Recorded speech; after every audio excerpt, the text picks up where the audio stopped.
today is machine Bye, bye, learning. bye, baby, bye. In the past few years, there has been a lot of interest in machine learning. There has been a lot of buzzwords around machine learning, and uh, a lot of companies are forming. And if you have something that does some form of machine learning or deep learning or something like that, that's a big plus in investors' eyes. But there's also a lot of myths and misinformation and things like that about what machine learning is capable of doing, or how it should be used. So this is a presentation about some of that. First, I'm going to talk about sort of like some introductory concepts about machine learning and how some of the stuff works. And then I'll talk about some of the applications and some of the issues with machine learning. So first, there's people sometimes don't understand the difference between machine learning and artificial intelligence. So I think about artificial intelligence and machine learning as machine learning is a specific case of artificial intelligence. Artificial intelligence, the software is sort of solving problems by itself. But with machine learning, what you're doing is that the computer is sort of learning how to solve a problem from a set of data. So one example of AI would be like a chess program it's been programmed to look several moves ahead and recognize which positions are more favorable, and then it can pick how to move the next piece. So that type of software could be classified as AI, even though it didn't really learn from a set of data, or didn't take data and then try to figure out how to do that. But an example of machine learning would be face recognition, where a computer is shown a lot of different pictures of faces, and then the computer learns what a face is and learns how to recognize a face. So that would be a distinction between AI and machine learning. AI, it's a more complicated problem. There's also the question of artificial general intelligence, which would be creating something that can reason and can solve any problem that you give it, even problems that have not been previously defined. That's still probably a long ways from now. And that's outside the scope of this. So once we're in the realm of machine learning, what are the different types of machine learning? So there's two main types of machine learning. There's unsupervised learning, and then there's supervised learning. Supervised learning is basically where you're giving the computer data, and then you're also telling it what the correct answer is to how to treat that data. So one example would be you give it a picture, and then you tell the computer, and this is a picture of a face. And then you give it another picture, and you tell it this is not the picture of a face. And then the machine or the computer has these examples that it can learn from. So in the case of facial recognition, you can think of that as classification, because you're classifying an image as face or not face. Another type of data that you can give the machine is you can give it values instead of classification. You can give it that if these parameters hold, then this is the value of a stock or something like that. And then the machine tries to learn based on the data, the input data, what the number should be, and that's example of regression. And a very simple example of that is when you have a whole bunch of points, like in a 2D graph. Maybe in school you learn that, you can sort of draw a line that approximates those points, and that's an example of regression. And so those are the two examples of supervised learning. The main thing is that basically you're giving the computer the correct answer, and then the computer is trying to learn from that correct answer. On supervised learning, you're not giving the computer an answer, quote unquote, but you're just giving the computer some data, and then the computer tries to find structure in that data without any constraints. So the most common example is clustering. And so if you give the computer, let's say, a whole bunch of research papers, and then you then you look at references that are made in those research papers, and the computer can cluster papers that quote each other or that reference each other, and then it will find these like little groups, and then those would probably correspond to communities, like different communities. And that's some of the research that I did in college. I did some research on clustering algorithms. Oh, quick comment. Yeah. Whoever's typing in the background, if they could mute their mic, it's just a little distracting. I don't know who it is, but thank you. Okay. All right. So then we're gonna go deeper into just supervised learning, and then we're going to look mainly at classification. So with a classification algorithm, like we talked about before, you have a whole bunch of examples. The examples are called the training data. And then you can have like pictures and then show the computer like, this is an apple, these are all apples, these are all cupcakes. And then there's an algorithm that learns to recognize those. And then there's an unseen data comes in to the algorithm. And then the algorithm outputs whether that unseen example is, what it should be classified as. In this case, it can be either classified as an apple or a cupcake. And then that's what we're going to be dealing with today primarily. So there's a lot of algorithms. An algorithm is just like a way that the computer does things. But there's a lot of algorithms that do classifications. There's something called support vector machines, decision trees, naive Bayes, and then neural networks. The one, they all have their pluses and their minuses. And then if you do machine learning, you would probably first try to understand the problem. And then you would try to think about what algorithm is best suited for that particular type of problem. And then you would start doing, going into that algorithm and then trying out different things. Neural networks is the one that right now has become very popular, because when you hear the word deep learning, that's what it's based on, neural networks. So now we're going to go even more specific and talk more about neural networks.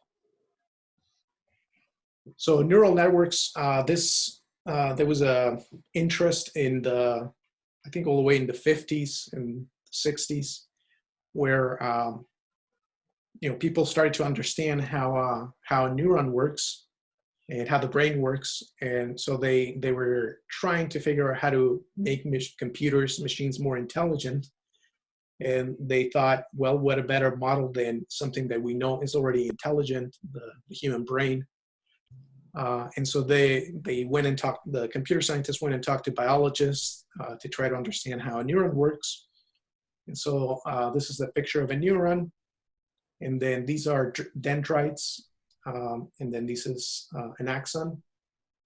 And so how a neuron works from a very high level is that other neurons connect their axons to the dendrites, and then there's an electrical signal that travels through the axon.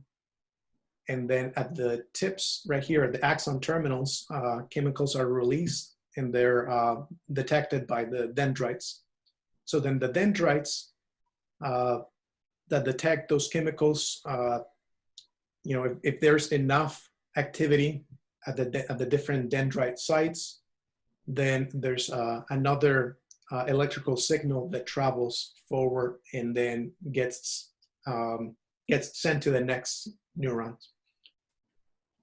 And that's called an action potential. And that's kind of how a neuron works. And so they wanted to take that model, and then they created something called the perceptron. That's a very a caricature of what an actual neuron does. And I think at this point, there's no similarity between what a neuron does, and there's no interest really in trying to simulate the perceptron closer to what a neuron would do. But the idea then is that you take in some inputs. So like the inputs would be x1, x2, x3, and these would be numbers. And the inputs can be things like somebody's height, or the temperature, or pretty much anything that can help you classify something. And then they're multiplied by weights. The weights are basically just numbers that are what make the perceptron that it is. And then you multiply the inputs by these little weights, and then you add them all up. So you're going to get a number. And then if the number is above a certain threshold, then you output a 0. If it's below a certain threshold, if it's above a certain threshold, you output a 1. If it's below a certain threshold, you output a 0. So then the perceptron is sort of classifying all of these, whatever these numbers are, is classifying them into either a 0 or a 1. And we can interpret the 0 as a no and the 1 as yes. And so that's how this, you said this was not, you were emphasizing this was not like a neuron worked. Yeah. And I see that, the weights would correspond to your synapse strengths in some sense. And the X's would correspond to the inputs from other neurons, presume. Yep. And so in what sense would you say this is different from a real neuron? Why is that I think it's because it's a simplification of, we've learned other things about how neurons work. Like I think that there's some things that happen here with the myelin sheath, and there's just more complex stuff that's actually happening in a neuron. Yeah. And so this is just sort of like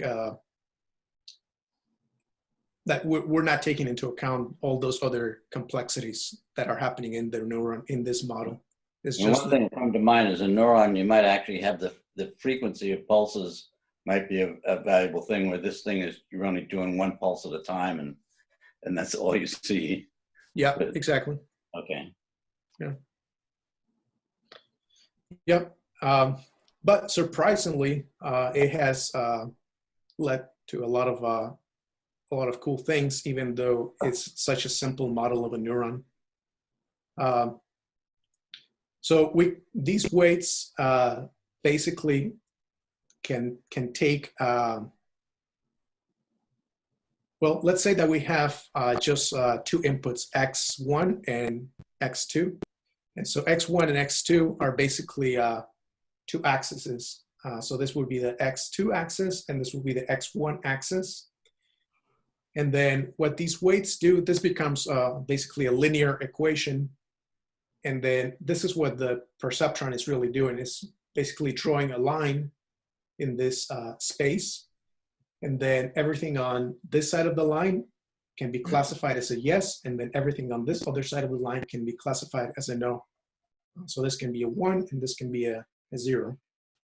And that's what it does. And then as you add more inputs, it just becomes a higher dimensional space. So basically, if you had 3 inputs, then your space, instead of being a flat space, it would be like a 3D space. And then the perceptron, there would be like a plane that would classify the 2 sides of your space. One would be the yes, and one would be the no. And then as you add more, you have higher and higher dimensions. You have more inputs. One of the problems with the perceptron, though, is that it won't be able to create something like this. Let's say that there's everything in the center is a yes and everything outside is a no. It won't be able to approximate this because it can only do a plane. It can't do like circles or like non-linear shapes, like more complicated shapes. So what they came up with was a neural network, which instead of just having one perceptron, you have multiple perceptrons. So you have, this is one perceptron, and then these are the inputs. So you have just what we had here, where you have something that has weights, and then you multiply the inputs, and then you get out a yes or no. You have that right here. So you have this node is connected to all the inputs, and then there's weights for this neuron or perceptron, and then there's an output, and then that output is connected to another neuron, and then this neuron is connected to all the previous neurons, and then there's also weights here, and then this one also turns on or off. And then you have a final neuron that takes the inputs from these other neurons, and then there's also weights on these edges, and then they get multiplied, summed up, and just like a normal perceptron, it outputs either 0 or 1. So you have multiple layers, and then you have an output. Now, this more complicated thing can actually approximate any function that you can think of, and you can it's been mathematically proven that you have to add more and more nodes if your function is very, very complicated, but it can approximate any mathematical function, so that this can be used really to classify things that are very complex. So it would be able to classify something like this, like something that everything is at the center, and then everything that's a 0 should be outside. Okay. So then they started to use these, first they started to use them to classify different things, and then it kind of worked well. One example that these neural nets can be used is to classify digits.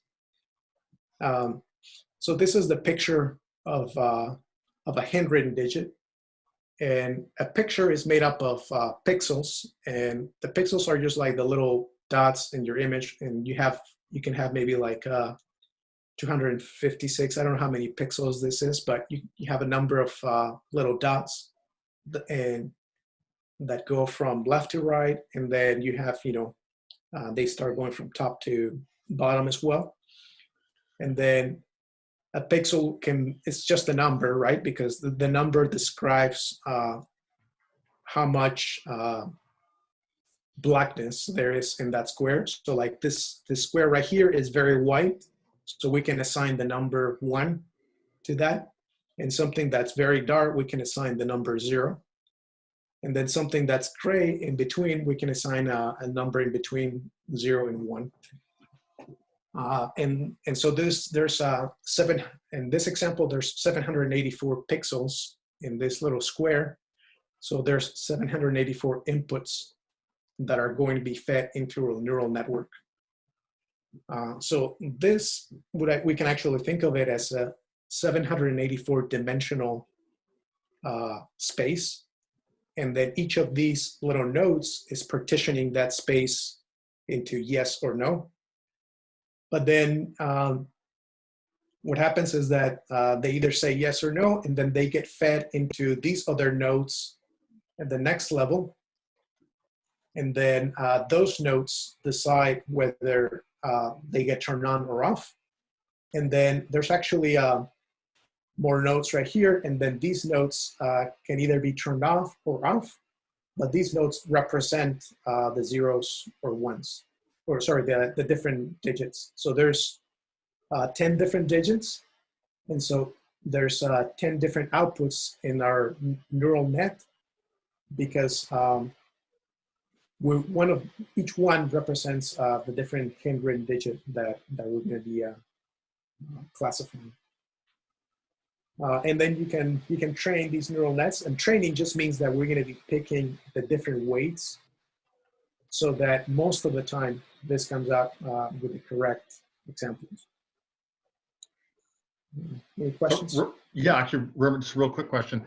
I gathered that image, excuse me, is a 28 by 28 square. That 28 squared is 784. I just did the math. Can these networks recognize like a 4 versus a 0 or whatever in any orientation?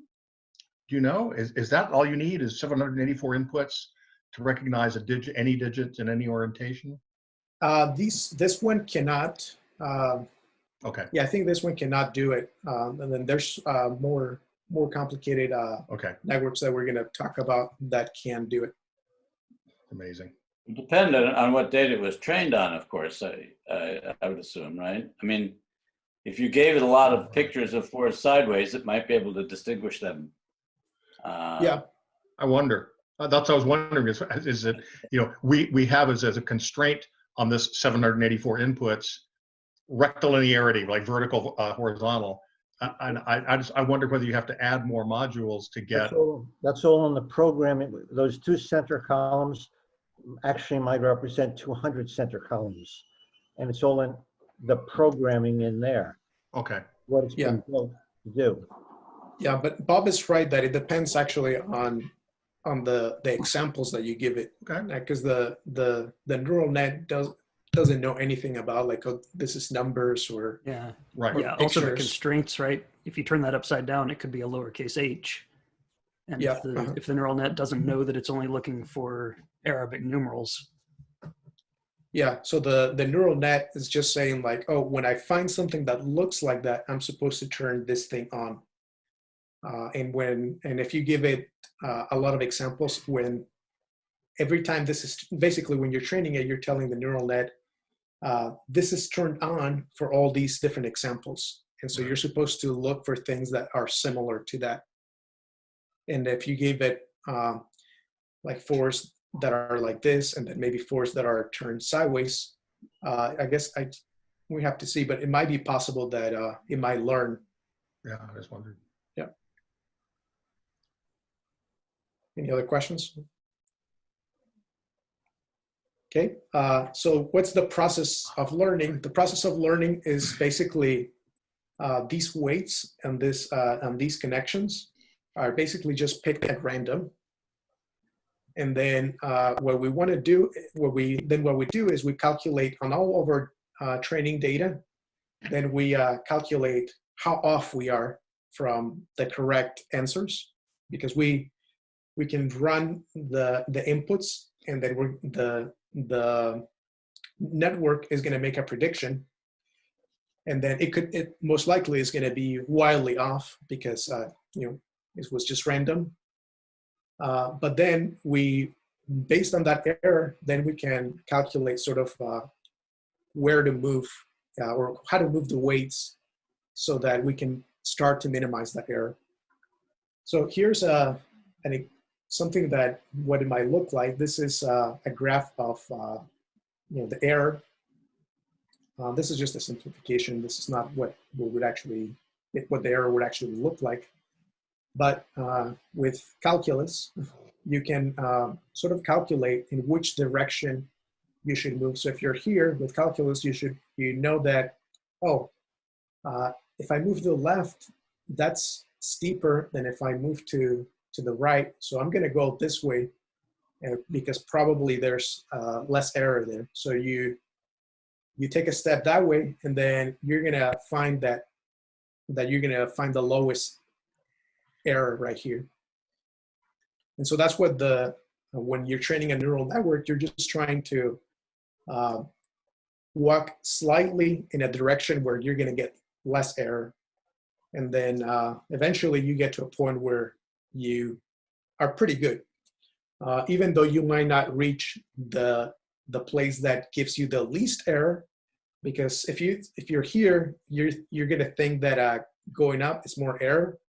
But if you had kept going up, then you would eventually reach more error. So this is called a local minimum, because it's minimum locally in this region, but it's not the lowest error in the entire graph. And Ramiro, I'm yep. sorry, another quick question.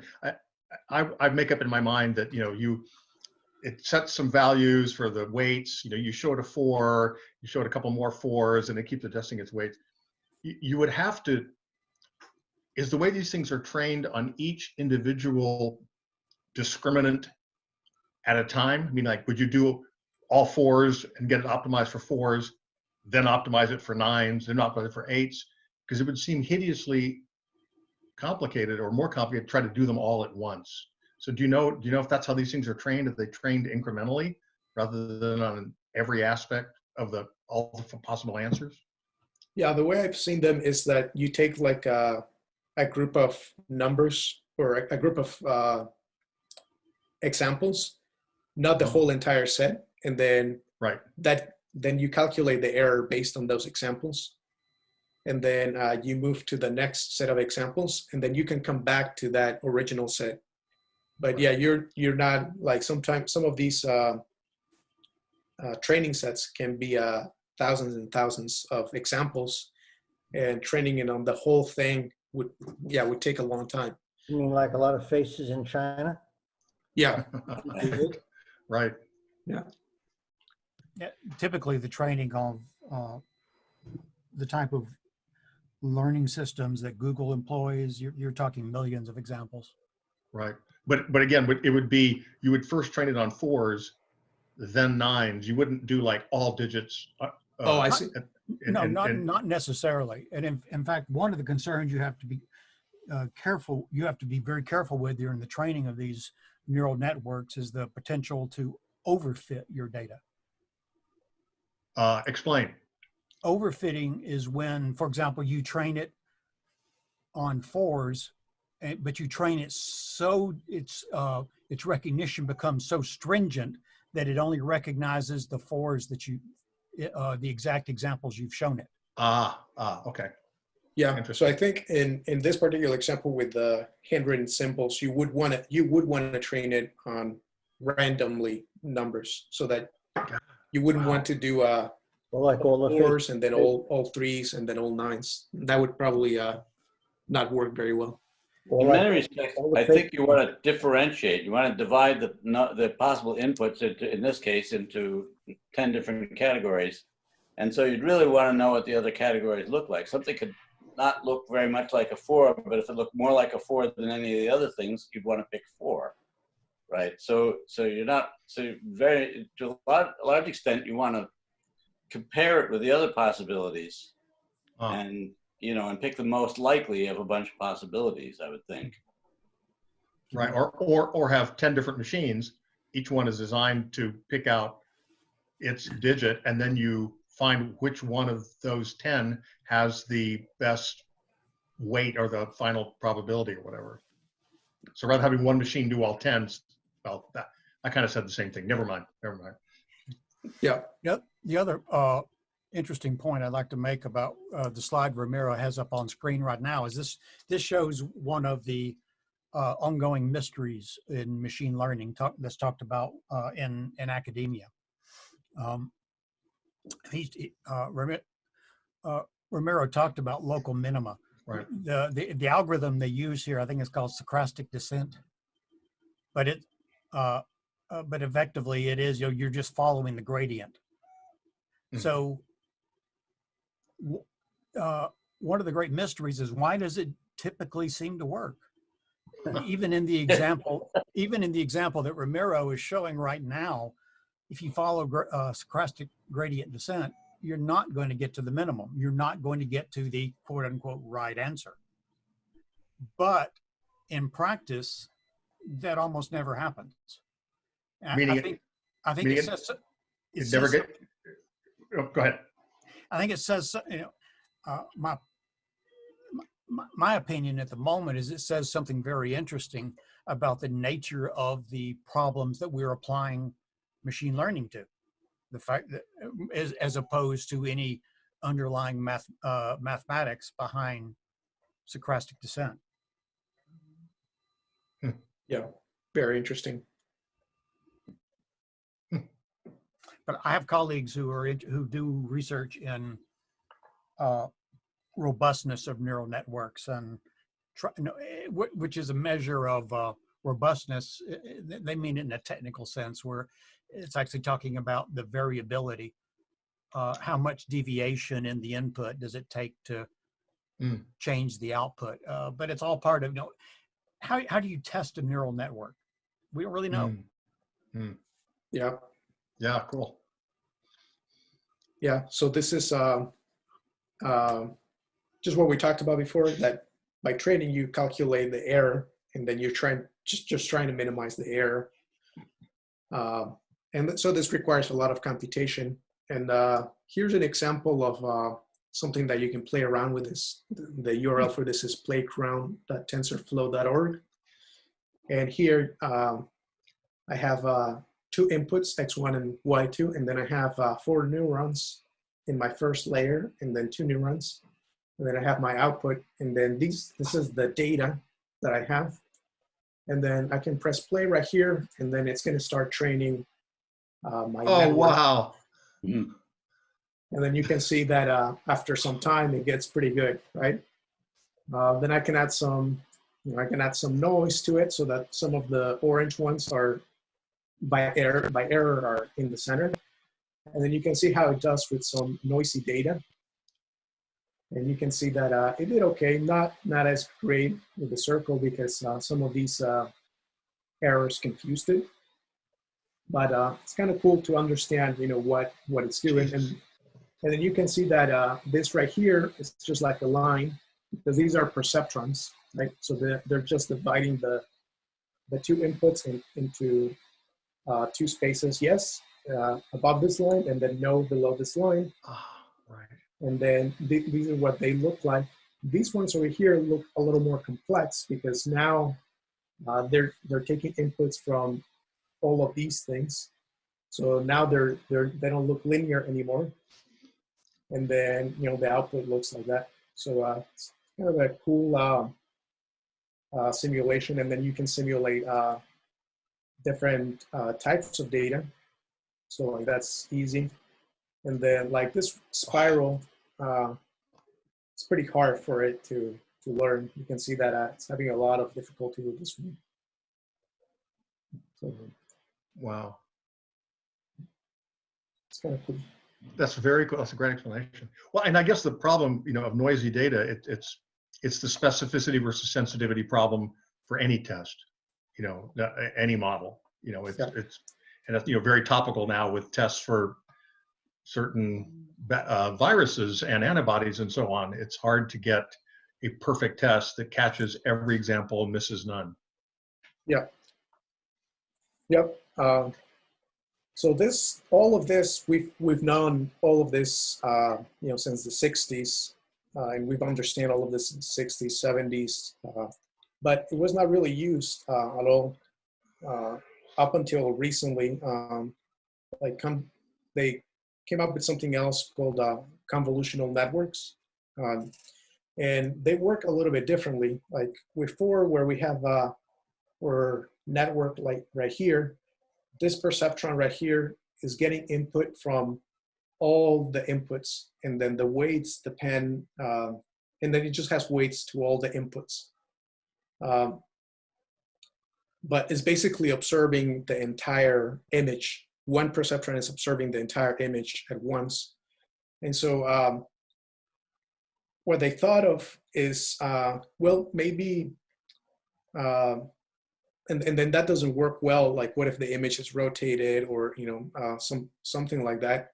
So what they thought of is these convolutional networks, where we divide the network into 2 phases. One is called feature extraction, and then the other one is called a classification phase. So the feature extraction sort of tries to find like edges. You have one layer, this one right here, that just tries to find edges. And then it could also, another neuron could just try to find corners. and then maybe something else just tries to find like little curves that are this way.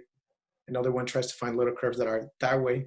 And how they do that is that they sort of scan the entire image, and then they match what they're trying to look for. And then if they find it on a certain part of the image, then that part of the image gets activated. So that comes out to a 1. And then that gets fed up into the next layer. And then the next layer performs the same thing, but it maybe instead of trying to find like little lines and little corners and things like that, maybe it tries to find like textures or like higher level constructs.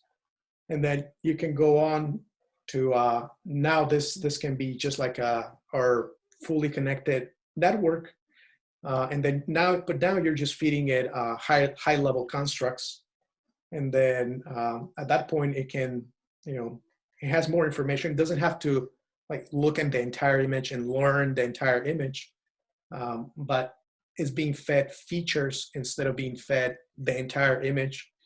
And then it can output things like dog, cat, or boat, or bird to classify it. And so this is really what has changed a lot of recently. A lot of stuff is based on this concept. And when you hear the term deep learning, this is probably what most people have in mind, is a convolutional neural network. Is one of these things what I'm training every time I solve a CAPTCHA? I'm not sure. And I guess that data is probably just being collected and then, but yeah. Well, I was gonna say, Ramiro, what's interesting about this is that's how our brains work. That's how our visual systems work, is they find, cells in our brain detect edges in certain orientations. And that's all that one cell may do. It may detect only an edge at 45 degrees, and then another cell may only detect edges at 45 degrees that are moving in a certain direction. And then other things detect corners, and other things, then start to detect higher and higher features, and eventually get to face, and then all that gets fed into, then eventually you get, oh, it's Ramiro. So they've really taken a page from natural selection and figured out, our brains do a pretty good job. Let's try to do it that way. Yeah, and I'm not sure if they were thinking about it in that way, because this convolutional term comes more from electrical engineering. Interesting. Where you're taking the signals and convoluting them. Yeah. But same. I think the same outcome. Yeah. So this is just. Just on that topic, one of the things that I've wondered is, when you're talking about features, are these features wired into your brain when you're born, or do we learn to find features which are then used as components of the final pattern? I tend to be a total learning type of philosophy, although I expect in the eye you might have edge detectors very built in at the near the retina. Well, so not to hijack very, very quickly. It's a bit of both. We're predisposed to detect certain things, but you have to get exposed to them to then be able to recognize them. So, for example, a cat reared in an environment with only vertical lines is unable to see horizontal lines, and vice versa. Okay. So this is just some of the examples. It's very hard to understand how neural networks work, because they're so complex. There's thousands of nodes, and then thousands of weights and all of that. So they've tried to devise methods of understanding what a neural net is doing, and so you can feed it. You can try to feed a perceptron the image that sort of triggers it the most, like it excites it the most. And this is an example of different layers. And so this image right here, that node gets triggered very much by that image, and that node gets really triggered by that image. And then you can see that what they're detecting is they're detecting edges and lines in different orientations, like I guess like our brains does. And then the second layer is sort of detecting eyes or noses and things like that. And then the third layer can actually detect faces and sort of in different positions of the image. Yeah, so and so you can feed. Google created this site called the Deep Dream Generator, where you can upload an image, and then Google tries to manipulate that image in such a way that it excites the neural net as much as possible, and then it shows you what image that would be that would excite the neural net as possible. And what it shows then is sort of what the neural net is primed to detect. So, this is what I fed it. This is the output. and you can see that the neural net. Oh my God. This neural net is really primed to detect eyes and things like that, because it was trained. I think this neural net was trained on like dogs and rabbits and things like that. And you can kind of see some of what the neural net really likes to see. We you can call see this kind of, machine pareidolia. Right. Exactly. Yeah. Well, yeah, there are other, yeah. Well, so if I understand, so you basically said, hey, here's this picture. Now you tell me, Deep Dream Generator, whatever it is, what you see here. And it tries so hard to find eyeballs that it sees them everywhere. Is that it? Sort close to that, yeah. But it's you feed it that image, and then it's sort of This is what it recognizes. This is what it detects, and it's looking real hard for eyeballs. So I guess it sees them even where they're not. well, yeah. It's you feed it the image, and then an output comes out. But then you want to manipulate that image to try to move it in such a way that it turns on the neural net as much as possible. Right, right. And yeah, so that, I guess that would sort of has the effect of what, like, if you really had to close your eyes and try to see something neural net, like tell me what you would see here in this image. Yeah. So that's kind of machine learning pareidolia. Yeah. It kind of looks like there's a fox sticking its snout out of your left ear right there. Yeah, right here. Oh, good eye. I wondered if that was my pareidolia going on or if this was part of the training. It's mass pareidolia. Yeah. Jeff, you should have warned me not to drop acid before this trip. Yeah.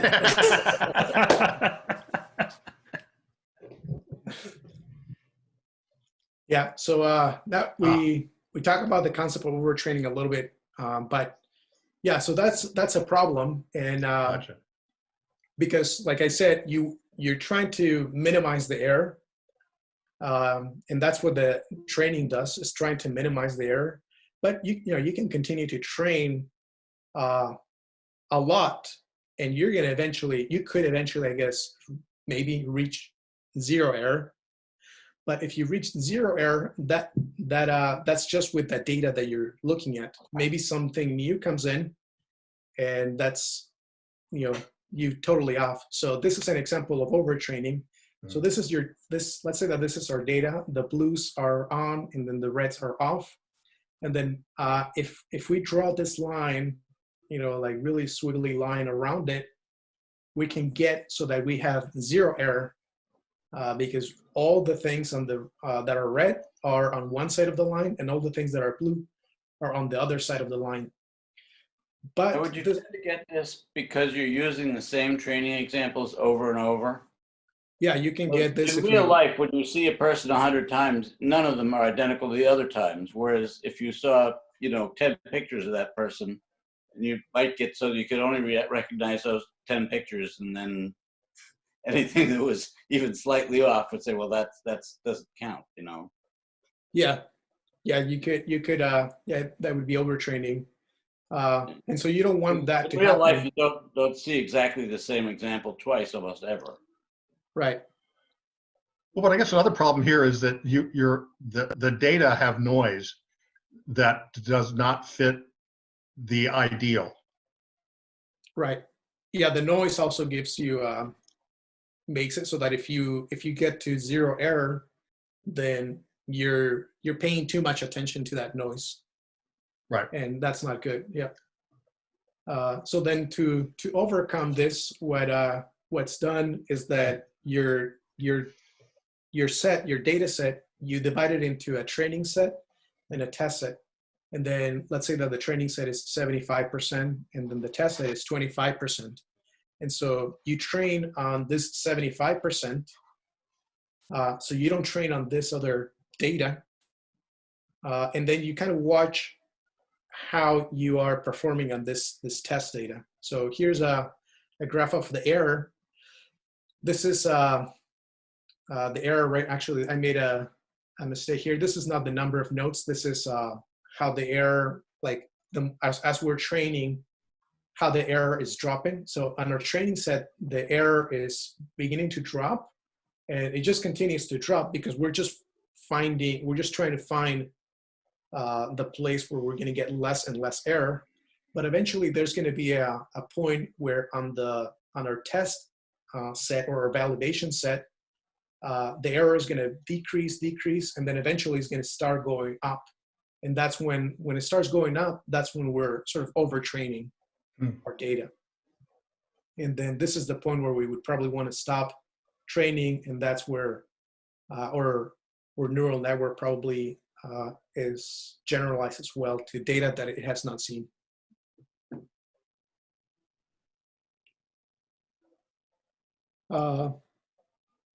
And yeah, so that one problem though is that sometimes you have, if you have these two sets and then you keep doing this and doing this multiple times, then at a meta level, you're just training on on all the data, and then you might run into the same problem. So in some places you actually want to take 3 sets. You have the training set, you have a validation set, and then you have a special set of data that you're not gonna do anything with it until the very end to verify that everything went correctly. Yeah. So any questions on that? Yeah, well, so I guess if you had a validation set that you ran through but didn't let the system adjust to, you could use that validation set over and over and over, right? Does that make sense? No, can you explain it again? So meaning you train, and then you're testing how good your system is, and you have a very particular validation set that maybe is close to the boundary, and you run that through your system, but you don't let the system learn from it. You only let it, then you could use that validation set over and over and over again to check how your training is going if you don't allow the system to learn on it. Is that right? Yeah. Okay. And that's what's done a lot of the time. Yeah. Okay.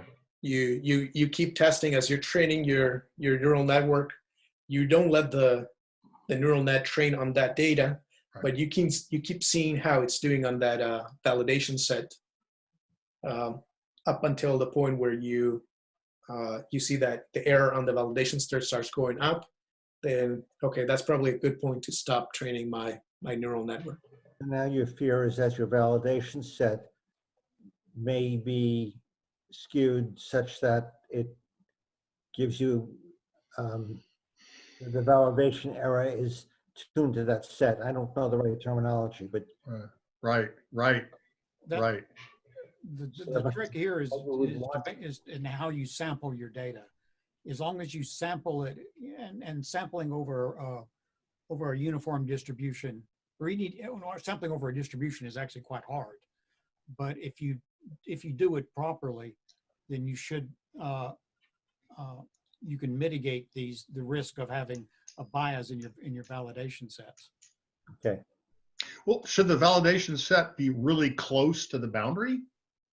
No, you want it to be that would be a bias. Yeah. Really? Huh. Because you don't know where the boundary is. That's where when you're training, that's where you're trying to find what that boundary is essentially. So right, you don't know where the boundary is. You know what's right and left or dog and cat, but you don't know the boundary. Okay, gotcha. Ideally, what you want your validation set to be a uniform distribution of what you actually expect to observe at classification time. Great, thanks. That makes a lot of sense. That really clarified. Because, going, Ramiro's probably going there at some point when he talks about self-driving cars. But for example, if you only have training in broad daylight, as soon as your self-driving car gets at night, it's in trouble. Right.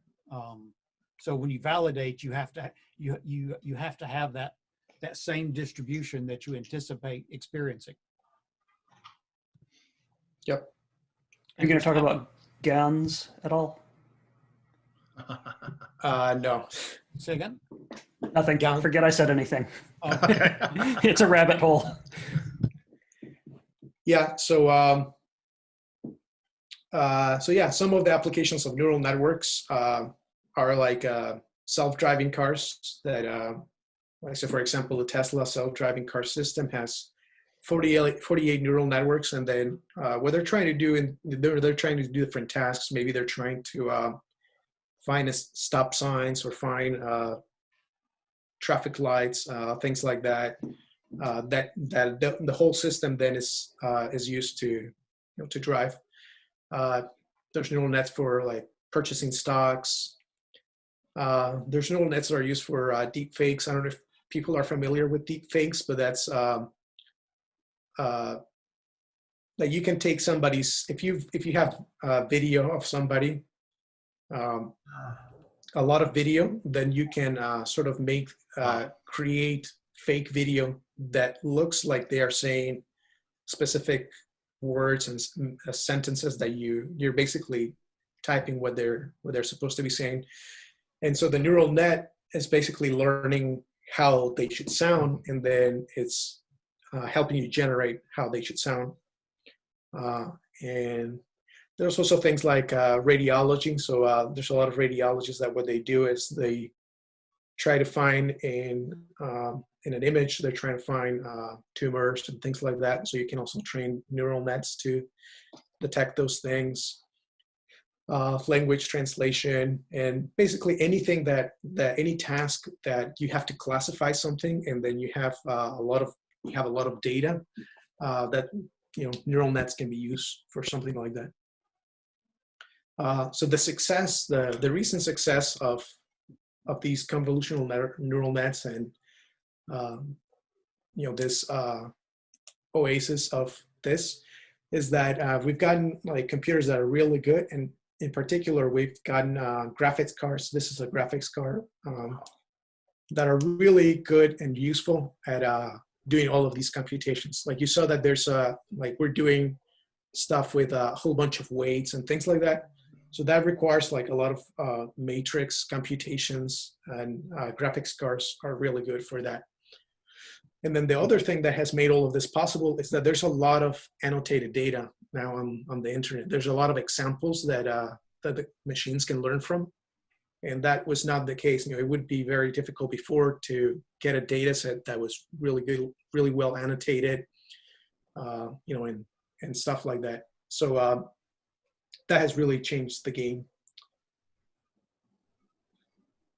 So now the problem, there's some problems though that with that, and so one of the problems is that this data is tagged by humans, right? So we had relatively good data, but it's not always accurate. So when you have a data set, there could be things that are tagged incorrectly. So you can have a face an image that's tagged as a face that maybe it doesn't have a face, but the computer sort of learns to. There's enough examples that where the tagging is correct that the computer is able to generalize well. So there's, but any bias in the data set is going to also be learned by the algorithm, right? Because the algorithm is just seeing a whole bunch of examples, and it's just trying to. So if you train your system with all Caucasian, it may not pick up the non-Caucasians as well, such as African Americans, for example. Right. Yeah. We use a live example, so to speak. Yeah. And that was an actual example. It has occurred. That's my point. Yep. And and there's a lot of people have the stereotype that oh, if a machine is doing it, a machine is cold and calculating and accurate, and it must be right. And well, the machine or these algorithms are only going to be as accurate as the examples that they're trained on, and they're not going to be trained on if they're trained on something that's biased, they're going to learn the bias. And we're starting to see some of this, I think, woo-woo in machine learning. And I think there's several reasons for that. So like, it's getting easier and easier to use this technology. It used to be that you had to be like a PhD, and then you had to know a lot about how to program and be a really good programmer. But now there's a lot of packages that makes this a lot easier to program. You don't have to spend too much time. And then there's also a lot of data out there in the internet. So if you have ease of use with getting these models, and then you have lots of data, and then you don't. And then there's also a lot of complexity in these algorithms. And some of it feels like magic because you're just feeding it the data. The computer is sort of learning on that data, and then you have a model that can start making predictions. And sometimes you don't understand what the algorithm is doing. And so there's complexity.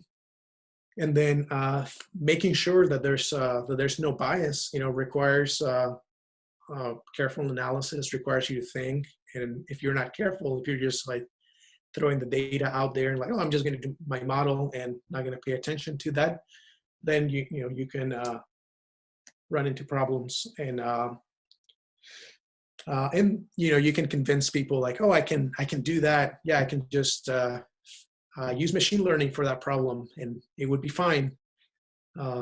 And just give me money because I can do it. I can solve that problem with machine learning. And I think there's some of that right now because there's a lot of hype around this technology because it has come a long way, but at the same time, I think some things might be overhyped. And so, yeah, we talked about the case of predictive profiling.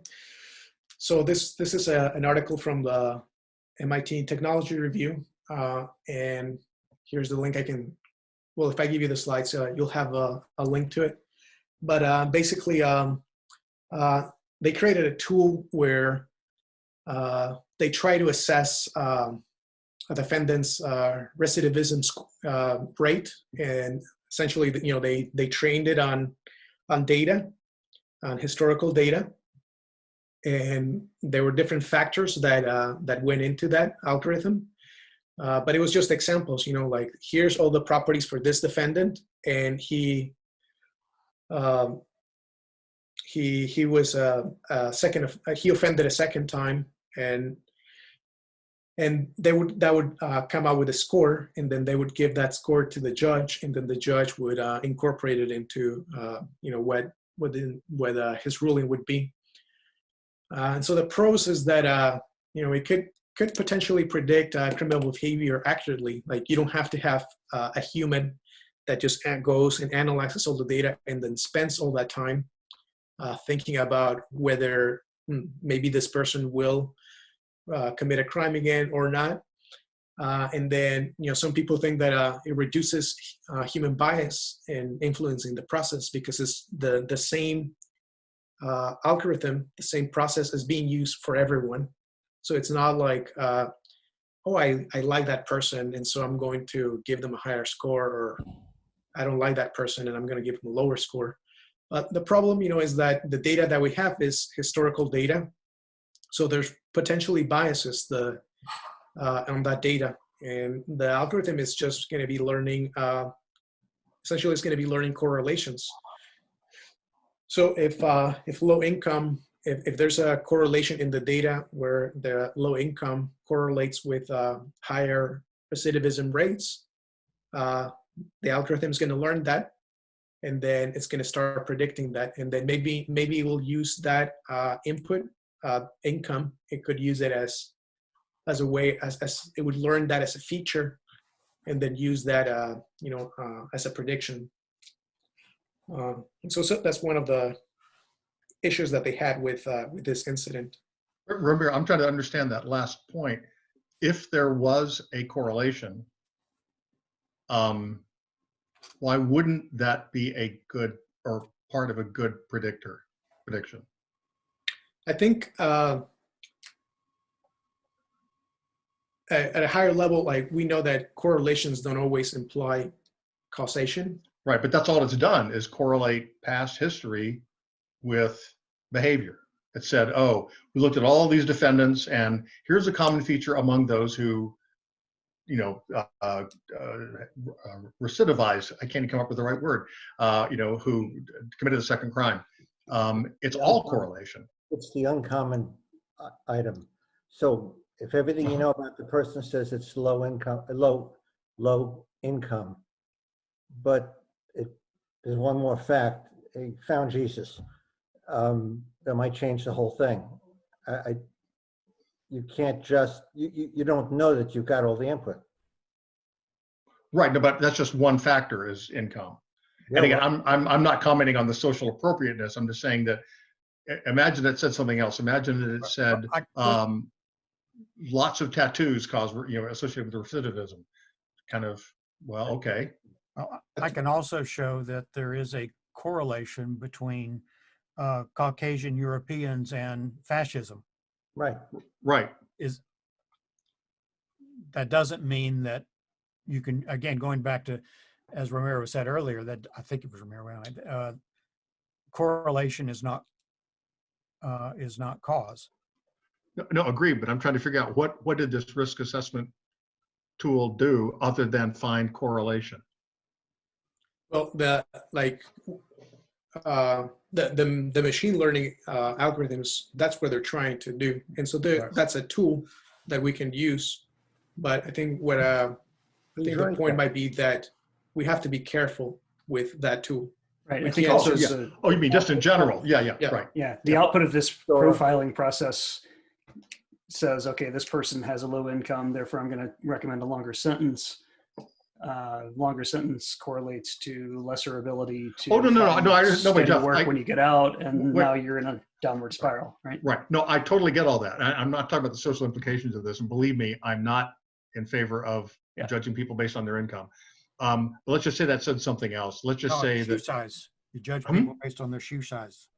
Yeah, right. Imagine that there actually was a really good correlation between shoe size and recidivism. Yeah, and wouldn't that be worth taking into account? I think it might be it might be taken into account, and then we could probably try to learn something about it. I think if we were doing it from just like a research point of view, but then we would probably have to try to think if there's maybe another cause that's causing the two that are related. Maybe there's something else that causes both recidivism and shoe size. Yeah, if you're trying to fix things, I totally agree. But maybe this is a discussion for another time. I guess it sounds as if we're saying no matter how accurate this thing was, based on finding correlates find correlates of recidivism, we're not interested because it may all be factors that have root causes that are due to things beyond the person's control or something. I think the con I think that he's discussing here is using these machine learned correlations for predictive profiling. Right. Yeah, and I think that's an ethical concern. And because you can just say, I don't care about the causes, I just want to find correlations, and I'm going to base my decisions purely on correlations.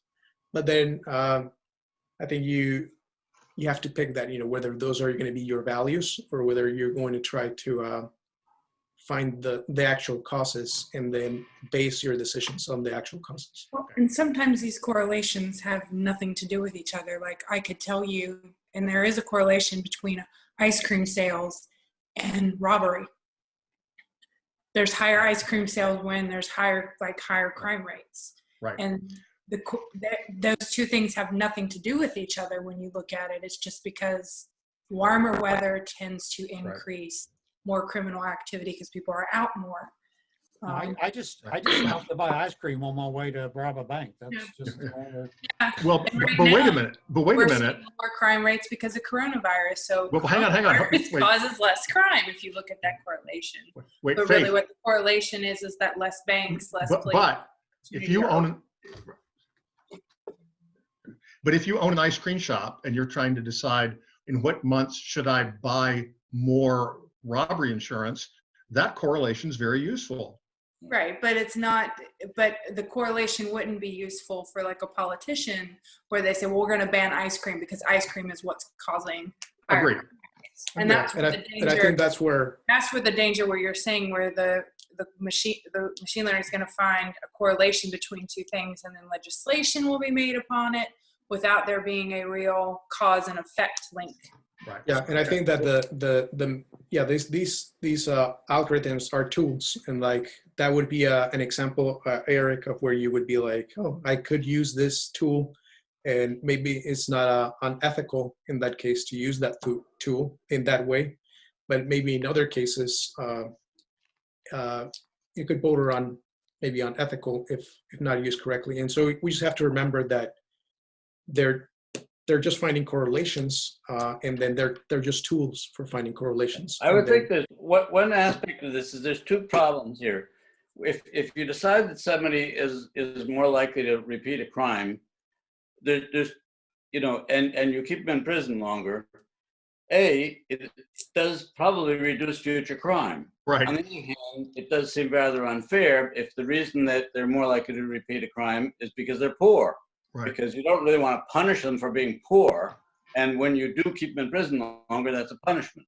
So you kind of have this conflict. And then the problem is if you want to say, okay, we'll give them a break because they're poor, since it's a machine learning algorithm, you don't know that are actually being judged on the fact that they're poor. Okay, so I feel like that might be the reason why this is something you want to avoid.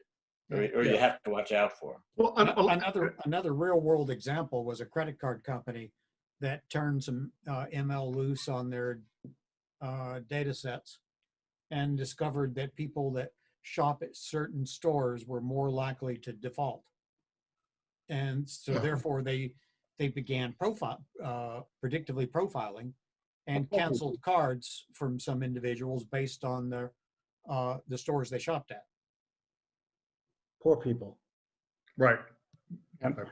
And so Not necessarily poor people. Like basically what they ended up, they effectively canceled cards for people who shopped at Walmart. Right. Yeah, I was going to suggest that. Sita added in the chat, since she's cooking on the side, since we can't remove bias, I guess it levels the playing field by applying the same amount of bias in every situation. Smiley. Yeah, yeah, that's a good point. Right. Yeah. Well, I guess the real problem here is the question they just tried to answer up front was flawed. It's like before they even ran this, regardless of whatever correlations they found, the point is no. Either the point is no, we're not going to go by any correlations, and so we're not going to try to use machine learning. But then I guess the other question is, well, what else does a judge go on? Yeah, I think we have to just understand things, and then once we understand things, then as a society we can make a decision whether we're going to use that particular correlation or not. Well said. But agreed. But I think one of the problems is that it's hard to understand what the algorithms are doing and what correlations they're finding.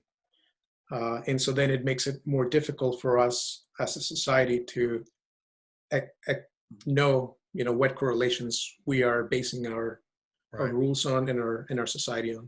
Right. Well, even from a marketing standpoint too, because like Target at one point they were analyzing people's shopping habits, and they figured out how to market baby products to women based upon their shopping habits.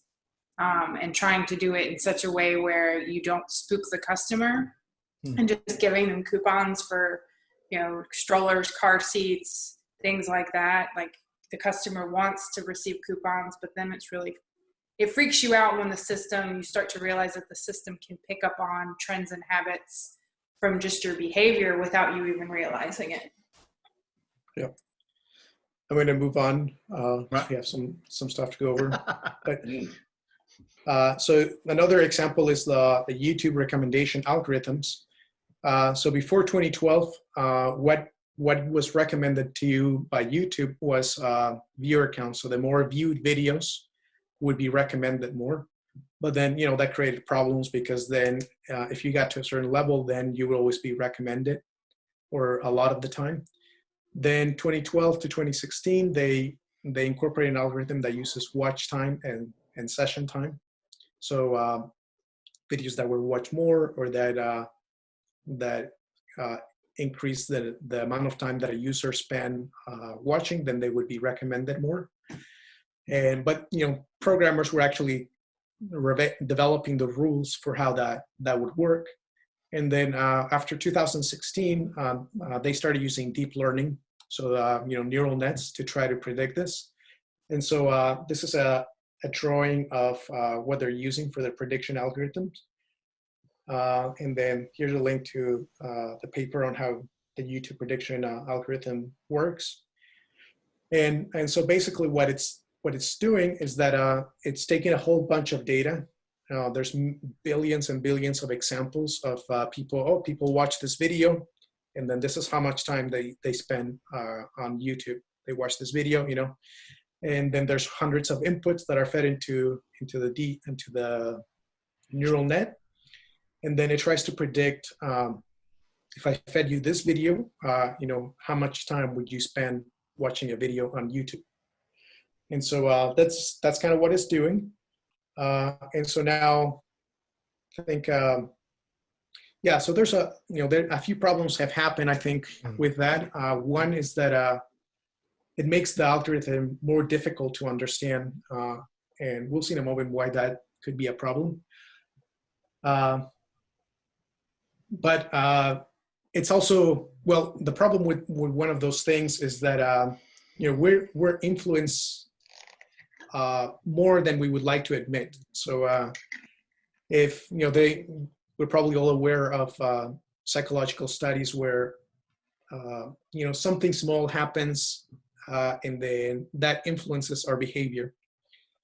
And, that's essentially what's happening with the algorithm in YouTube is showing you a video, and then on the side it's recommending you something. And you're like, oh, maybe I'll watch that. You click on that, and the algorithm knows that you're gonna watch that video.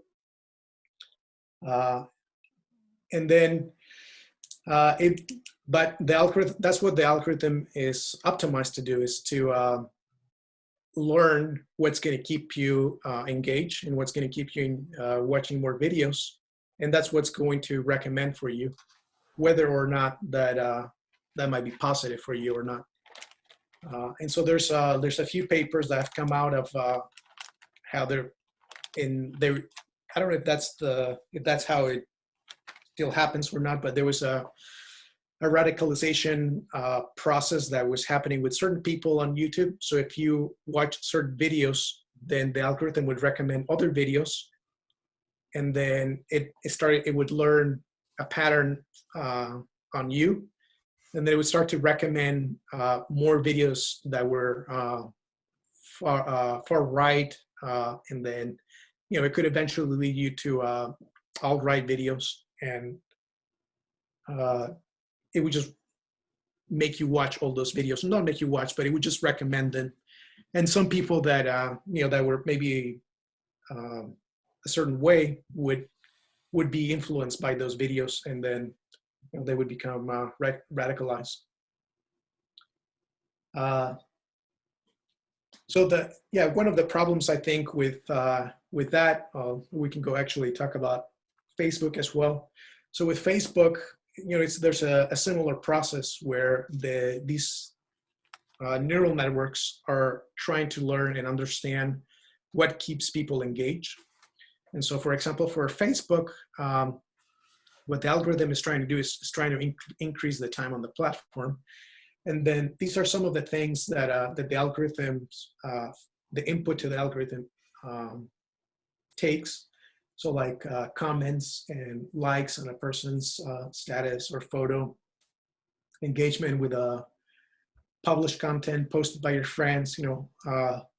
They also read shares that you do on Facebook Messenger, replies to comments, video, things like that. They take all of that information, and that's fed into this really complex neural net. And then the neural net predicts, what should I show this person next that is going to increase the time on the platform. And then that could be things that make you mad. If something, if you are the type of person that maybe something that makes you mad really makes you engaged, then the algorithm could start showing you things that make you mad. Or if you are the type of person that just likes to hear things that confirm your own biases, maybe the algorithm would start to show you that, if that's what keeps you in the platform. And so I think one of the problems is that since these are neural nets, it's really hard to understand what they're actually doing. And so probably not even the programmers at some of these companies fully understand what they're doing and how they're coming up with these recommendations. And I think that's some of the problems. Yeah, any questions so far on that? Yeah. And then I think, there's the problems with that would be these algorithms are controlled by companies in the case of the US. And we as citizens, we have no say on what really, how those algorithms should work on, or what they should optimize on, because they're private companies. But also, you have the problem with if it's controlled by a government, for example, like China or Russia, then dictators could try to use these tools to manipulate the population. That's already happened. Yeah, I was about to say, could try? Like Cambridge Analytica, don't you remember that? Like they're one of the Trump campaign heavily bought into their data statistics, so they could find out who to market to, or to who to advertise to on Facebook. I mean, if you look at it, they're the reason Brexit really got to be popular, and the reason I think a lot of people back Trump that probably wouldn't have if they weren't being exposed to the information. And it's still happening now, like all the protests that you see happening around to reopen various states. I don't know if you are familiar with the term astroturfing. Has anyone heard of that? Sure. Yep. So that they've said that the whole reopen NC movement and everything is via astroturfing that's happened over social media. And it was fairly easy for the person who posted about this on Reddit to actually show how this was all happening just by using Facebook. Well, but the ultimate problem is if people aren't questioning what they're reading, there's not much you can do about it. And it's also getting to the people who aren't going to bother reading about it. But that's everybody. Facebook is allowing their information about you to be sold so that they can sell more ads. Right. And if people view the ads and the recommendations uncritically, or the information is being posted uncritically, the problem ultimately lies with us, we the people. But you're not going to change those people very easily. Nope. You might be able to have some influence on the ads. Yeah. If you could get them all to join skeptics groups, that'd be exactly. But I could even say that you say it's people, but I think when you say people, it's us as well. Because I've had to make it a habit where if I see something on Facebook or if I see something on any social media platform, I go into Google and do research before I make a judgment about something. Absolutely.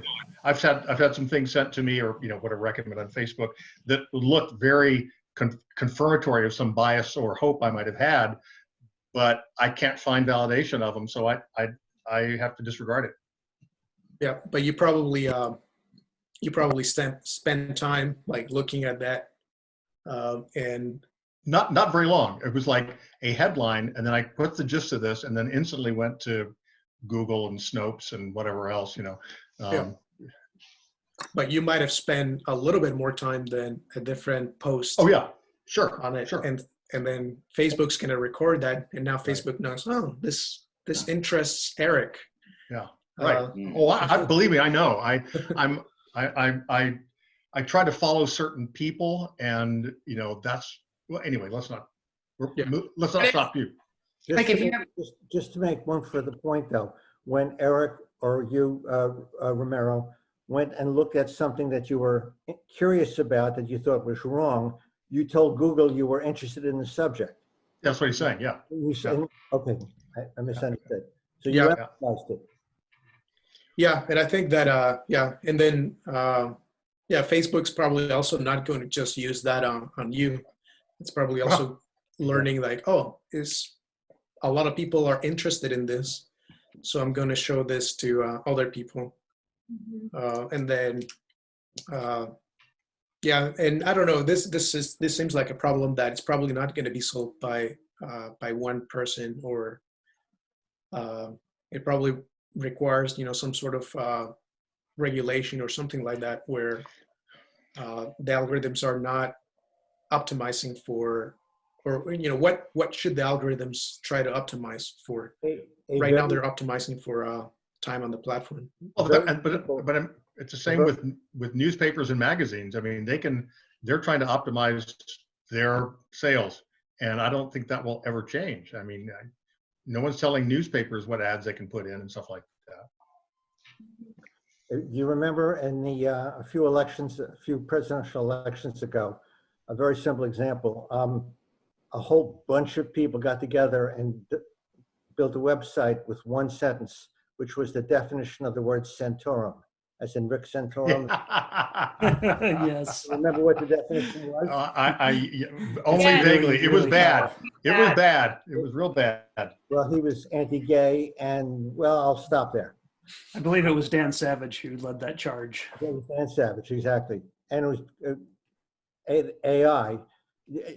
It made me, what you said earlier, made me think, the testing part, made me think of something that Don Rumsfeld, of all people, used to say back at the beginning of the Iraq War.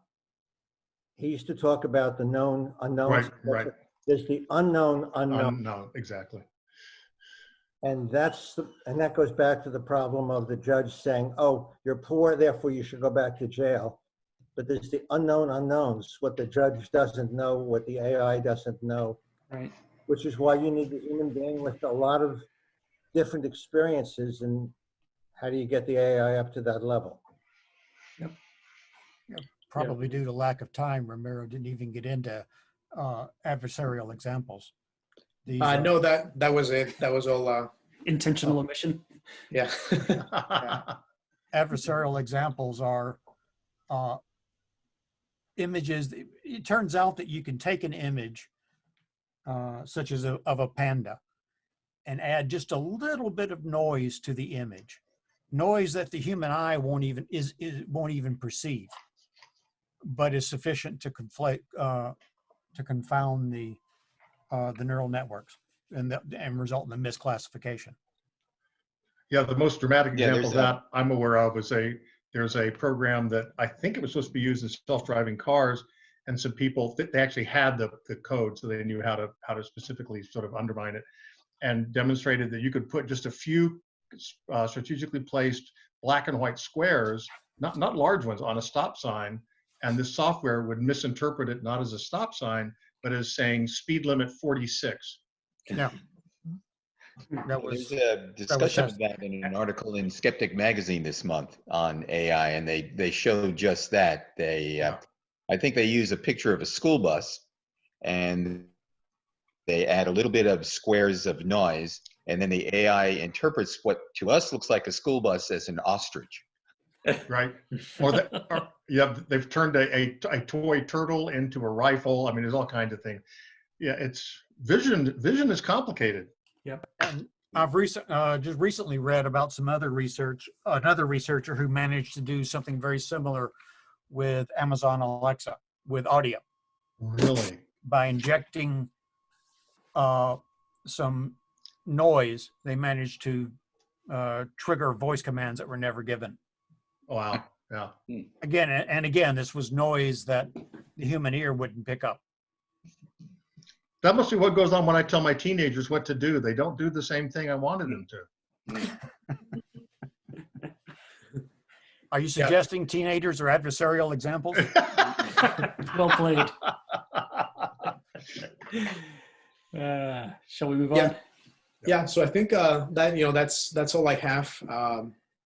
These are probably just open-ended questions that our society is probably just going to have to struggle with and try to find answers and solutions to these problems. But anybody have any questions about AI, machine learning? No, I'll just say, Ramiro, this has been great. This has really clarified a lot of things. I hope it's okay. I'd like to share this with my son who does a lot of data analysis and machine learning. I hope that's okay with you. If you can just send me the presentation or post it. Sure. I mean, this is probably if he does machine learning, this is probably at a basic level. Right. No, it would be more like sharing it with him if he needs to explain stuff, because he was trying to explain this stuff to me and it was like, no, stop. No, whereas you did a really nice job. Yeah, this was very accessible. Yeah. Very well done. And I also think I have to sign off. Unfortunately, I have to run, but thank you all. Thanks, Mr. Executive Director. Thanks, Ramiro. We'll see you guys next time. All right. Yeah. See you later, Eric. Thanks, All Eric. right. Bye. So much, Ramiro. Most informative and most interesting. I was listening to the whole thing. I was just cooking. just my hands on the side to cook. That's good. Yeah. What did you make? A kidney bean and some other bean dish, and a green bean vegetable thing.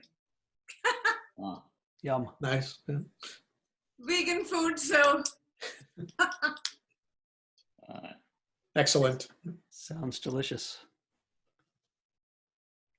Yeah, Ramiro, if you'll send the slides, I'll get them up on Scribd, which I think is where we've been putting slides so far at least. And then I'll have the video on the YouTube playlist after it renders.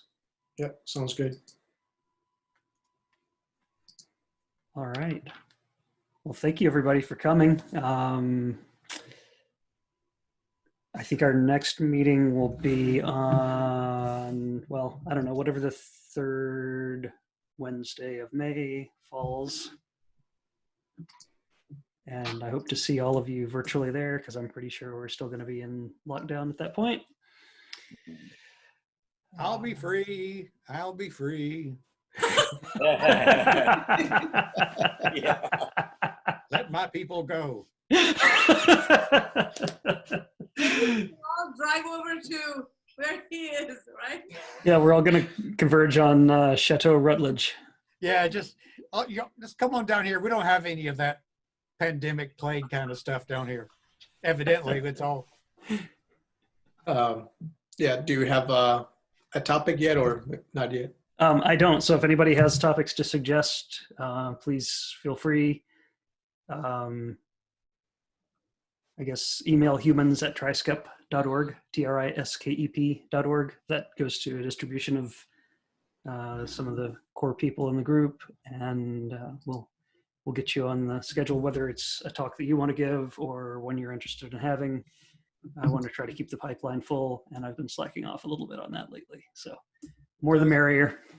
Does the group mind if one non-triangle person participates? Nope, not even a little. That'd be great. I guess, does that make me square? I don't know. You get to pick. No.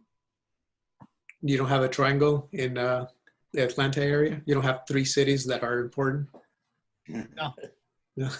It's just Atlanta. Just the one. Atlanta. Joel, I just sent you a direct message. I have a question for you.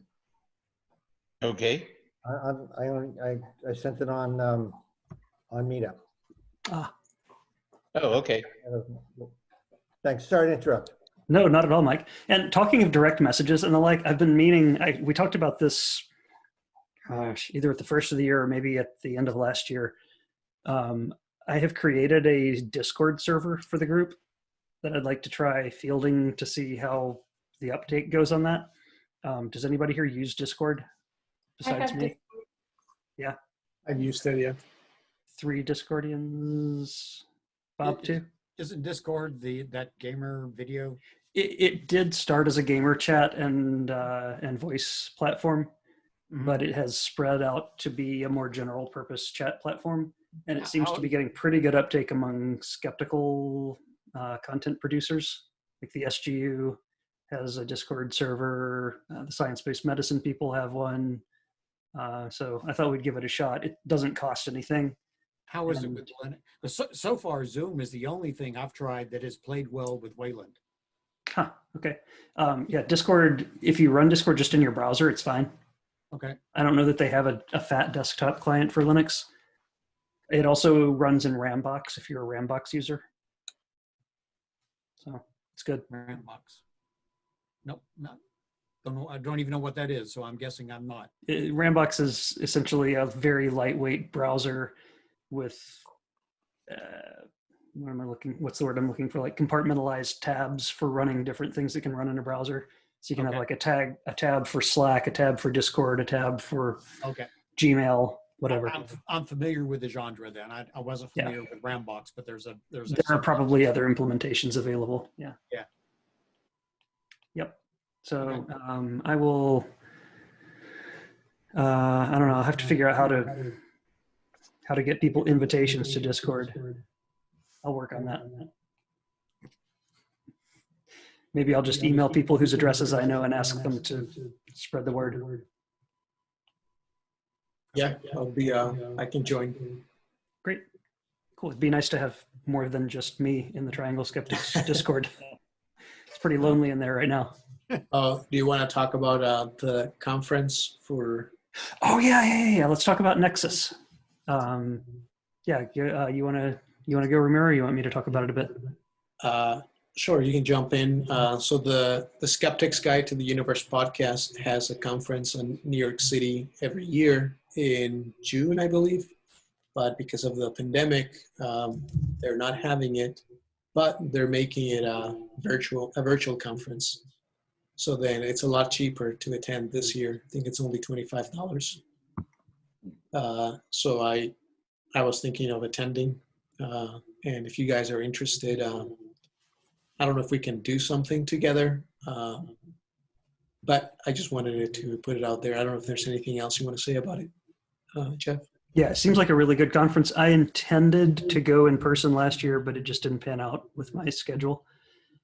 So I'm really happy to see that it's online this year. I already have a ticket, so I'll be there it's on August 1st, I think, which is a Saturday. So it's easy to work with most people's schedules.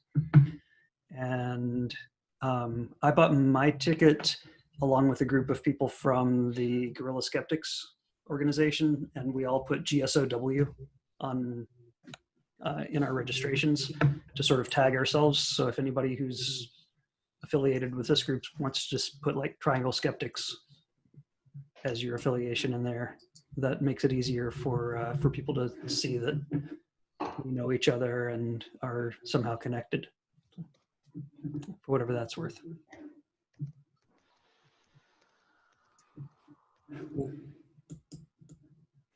But it should be a good time. All right. Anything else?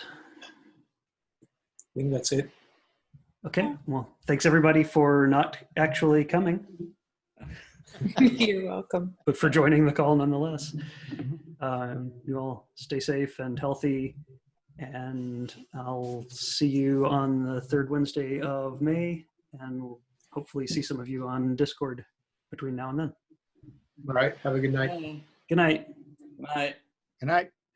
Thanks again, Ramiro. That was a good talk. Yeah, it was really great. Thank you so Thank much. you.